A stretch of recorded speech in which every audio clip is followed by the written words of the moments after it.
السلام عليكم ورحمة الله، أهلا وسهلا بكل متابعي القناة. حلقة جديدة عن أخبار الرياضة المصرية والعالمية. الزمالك يقبل هدية الأهلي بالتعادل مع سيراميكا كليوباترا، ويفوز على الإسماعيلي ليتساوى مع الأهلي في النقاط برصيد 24 نقطة، ويعتلي ترتيب جدول الدوري بفارق الأهداف. الجهاز الطبي للنادي الأهلي يؤكد على جاهزية محمود متولي لمباراة بيراميدز القادمة. مصطفى شوبير حارس الأهلي يتعرض إلى الإصابة في التدريبات، والتشخيص المبدئي يثبت إصابة اللاعب بقطع في غضروف الركبة، والحارس يجري أشعة جديدة بعد زوال التورم للتأكد من حجم الإصابة. كولر يرفض فكرة رحيل بيرسي تاو عن الأهلي لأنه يرى أن اللاعب الأفضل في خط الهجوم. أحمد عبد القادر يعاني من تورم في قدمه ولم يتدرب اليوم، وسوف يخضع لفحص طبي يوم السبت المقبل. وطبيب الأهلي يكثف مجهوداته لمحاولة لحاق اللاعب بمباراة بيراميدز القادمة في الدوري. فيوتشر ينفي وجود أي مفاوضات من الأهلي لضم لاعبه المعار أحمد رفعت في يناير. النادي الأهلي يتمم اتفاقه مع النجم الساحلي على ضم محمد الضوي مقابل ما يقرب من 1,100,000 دولار. يدفع النادي الأهلي 200,000 دولار فقط مقابل تسديد النادي التونسي ما يصل إلى 900,000 دولار قيمة الغرامة المستحقة على اللاعب سليمان كوليبالي. مصدر من الأهلي: خزينة النادي تنتعش ب170 مليون جنيه في يناير من الرعاة، وتوجيه الأموال سيكون نحو الصفقات الجديدة. طاهر محمد طاهر خارج الحسابات الفنية لمواجهة بيراميدز، وسيبدأ النزول للتدريبات الجماعية قبل المباراة مباشرة أو بعدها على أقصى تقدير.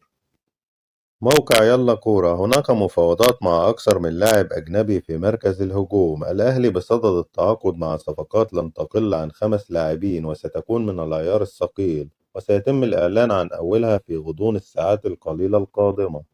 مارسيل كولر المدير الفني للأهلي يريد ضم جناحين ولاعب وسط مركز 8 ومهاجم صريح قوي، مع توصية بالتعاقد مع مدافع، والمرشح الأبرز هو عمر فايد لاعب المقاولون العرب.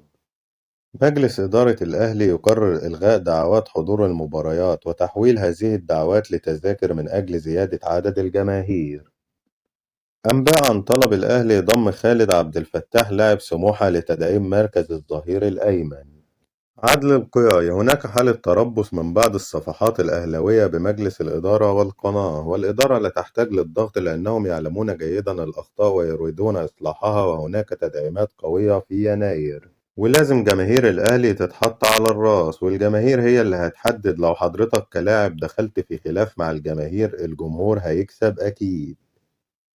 محمد سراج الدين عضو مجلس إدارة النادي الأهلي: نحاول معالجة أزمة الجماهير ونعمل على حلها، ومنها مقاطعة الكثير من الجمهور لاستاد السلام، بدليل أن أعلى معدل حضور وهو 3000 مشجع كان في مباراة الأهلي وسيراميكا أمس في استاد القاهرة وفي استاد غزل المحلة، في حين استاد السلام يكون به معدل الحجز من 1500 إلى 2000 مشجع فقط. الموضوع أزمة كبيرة وبقالها فترة طويلة وسنين، ومش هتتحل في يوم وليلة، ولن نرضى سوى بحل تلك الأزمة سواء في العدد أو في السماح بدخول كل الأدوات التي هي من حقنا ولا يوجد بها أي مخالفات لتشجيع الفريق. أحمد حسام ميدو: بعد الهزيمة أمام الزمالك أهنئ الزمالك وجماهيره، وكنا نعلم أن المباراة ستكون صعبة. أسوان يحقق انتصار غالي على المصري البورسعيدي بنتيجة 2-1 بعد تسجيل إيفونا الهدف الثاني في الوقت القاتل من ركلة جزاء. وبعد البداية السيئة، أسوان يصل إلى المركز التاسع بجدول الدوري المصري برصيد 12 نقطة. انتهت أخبارنا. لو لسه ما اشتركتش في القناة اشترك وفعل زرار الجرس علشان يوصلك كل أخبارنا الجديدة. ادعم الفيديو بلايك، والسلام عليكم ورحمة الله.